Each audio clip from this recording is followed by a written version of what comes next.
We're tracking breaking news out of Lexington. Firefighters say a woman is dead after a fire at a duplex. And several crashes kept first responders busy today. They caused a traffic headache for drivers. The latest on conditions on the roads. And UK quarterback Patrick Towles announces he won't be a Kentucky Wildcat next season. The latest on his plans to leave UK.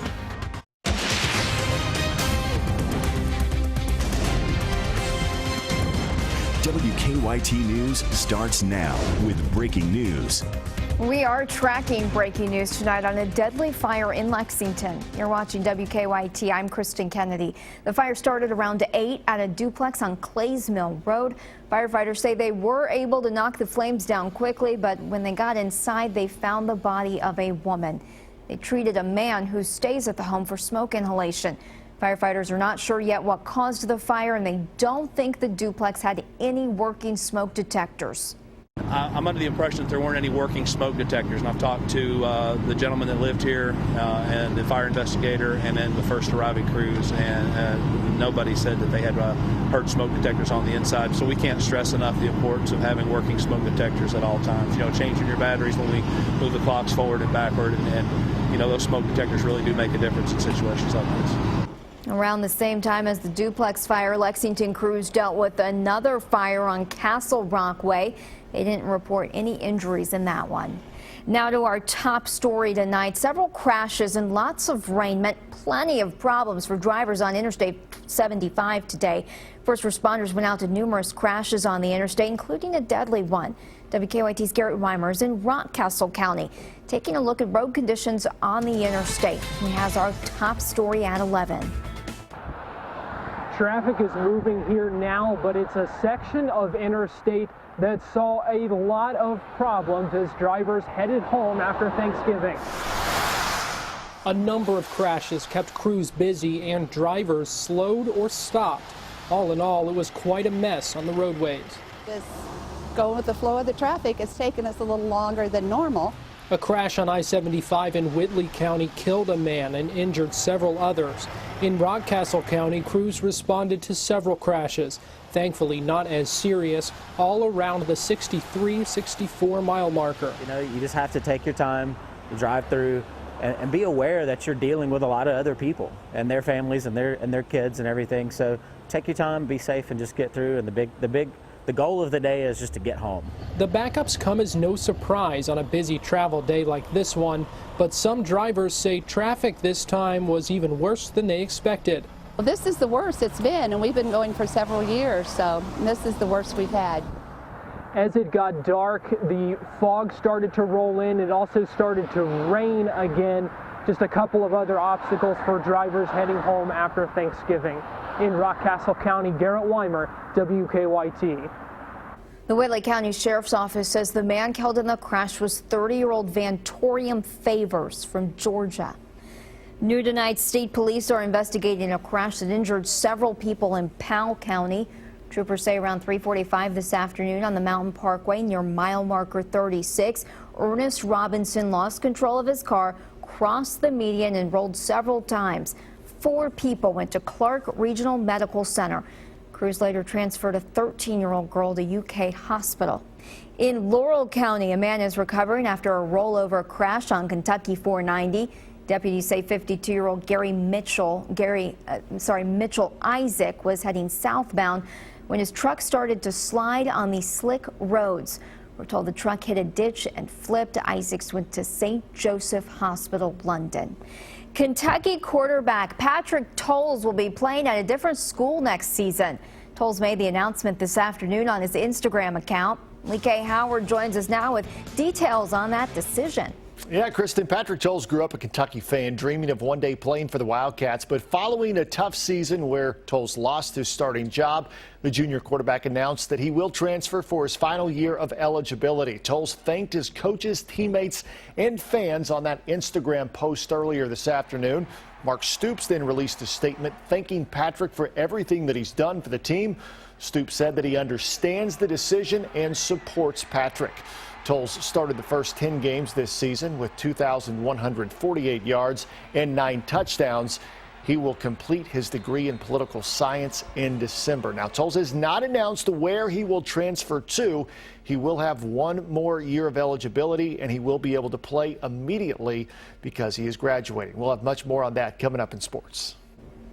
We are getting a soggy end to the holiday weekend and a soggy start to the work week. More rain is moving into the bluegrass. WKYT's Mike London is tracking all of that rain on the First Alert Defender. Kristen, there's been a lot of it here in the waning days of November. It seems that once we got past Thanksgiving, the skies have just opened up and filled up as well. There really hasn't been much sunshine here the past few days.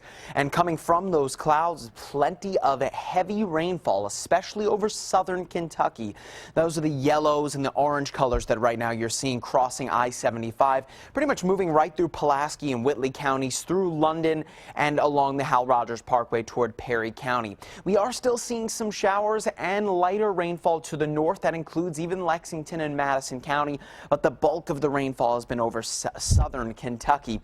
To go along with all of this rainfall, though, cooler air from the north has kind of snuck in beneath those clouds, and that has caused temperatures to drop back into the mid-40s.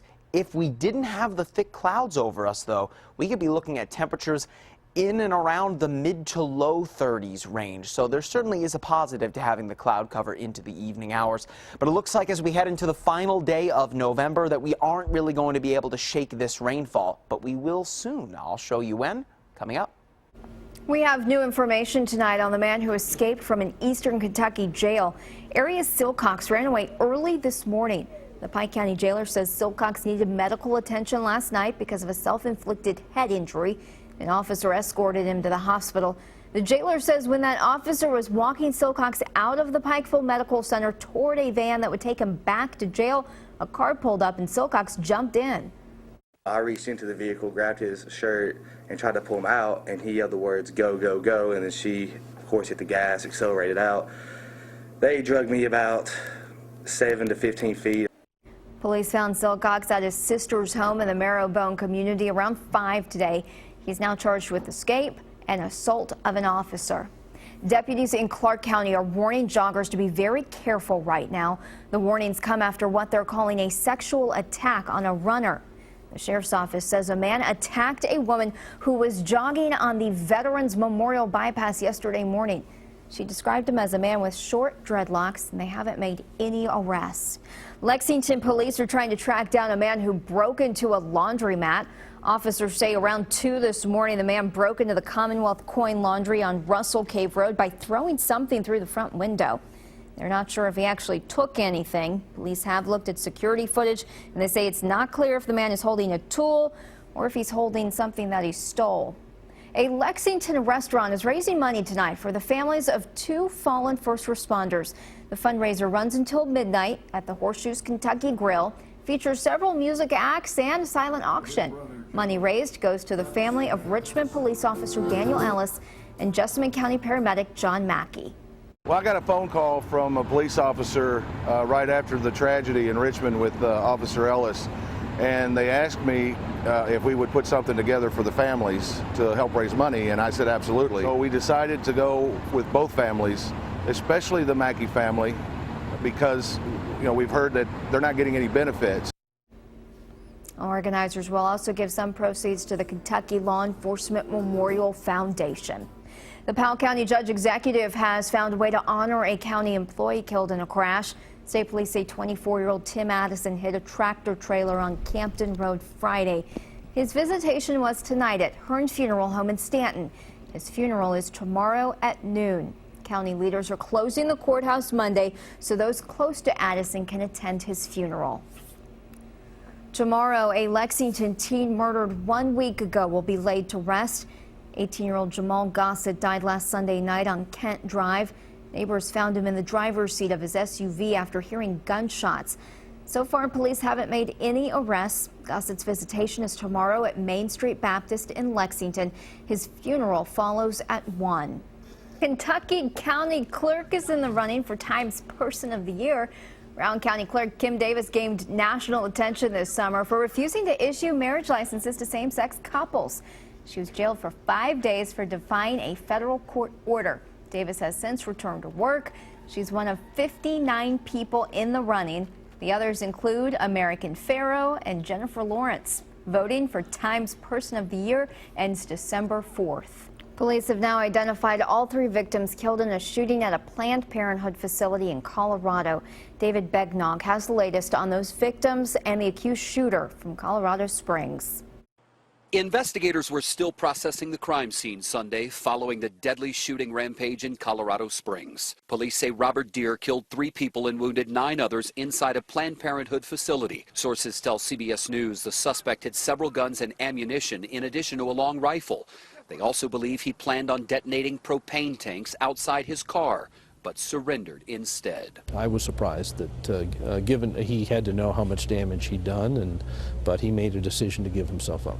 A law enforcement source says when Deere surrendered, he said, quote, "No more baby parts." The deadly attack hits home for Hope Chapel. Slain officer Garrett Swayze was an elder here. We've experienced all joy, all pain, all emotion for the last 10 years side by side. He's my best friend. 26-year-old Jennifer Markovsky was a mother of 2. On Facebook, her father wrote, "I miss you, my daughter. Life was too short." Leonte Chandler says one of the victims killed was his brother, Kier Stewart. Almost 500,000 people here, and it happened to be my brother out of all these people. Random. The guy didn't know him. He didn't know the guy. I forgive him, though. David Begno, CBS News, Colorado Springs. We have also learned tonight Robert Deere has ties to Kentucky. A Louisville TV station reports Deere was born in Charleston, South Carolina, and grew up in Louisville. On the eve of the formal opening of a critical climate conference, France's Interior Minister says more than 170 protesters are facing possible charges after clashing with riot police. The protests happened at a memorial for the 130 victims of the Paris attacks. Police used tear gas to stop the advance of groups throwing memorial candles. Back here in Kentucky, firefighters in western Kentucky are trying to figure out what caused a deadly fire. The fire started around 8:30 this morning at an apartment complex in Glasgow. When firefighters arrived, they found smoke coming from an apartment, and inside that apartment, they say they found a body in the living room. We had about a 3-minute response time. We get on the scene, heavy smoke coming from the front of the building, apartment. It's still shut up. It's not locked, but the building's shut up. Guys make a quick entry knowing that we've probably got somebody inside. Within about a minute and a half, we actually located someone, but it was pretty obvious they was deceased at that time. They are not yet releasing the name of the person they found. The fire damaged 3 other apartments. The cause is under investigation. Fire marshals do not believe it is suspicious. Firefighters in Pike County are investigating a fire at a fast food restaurant.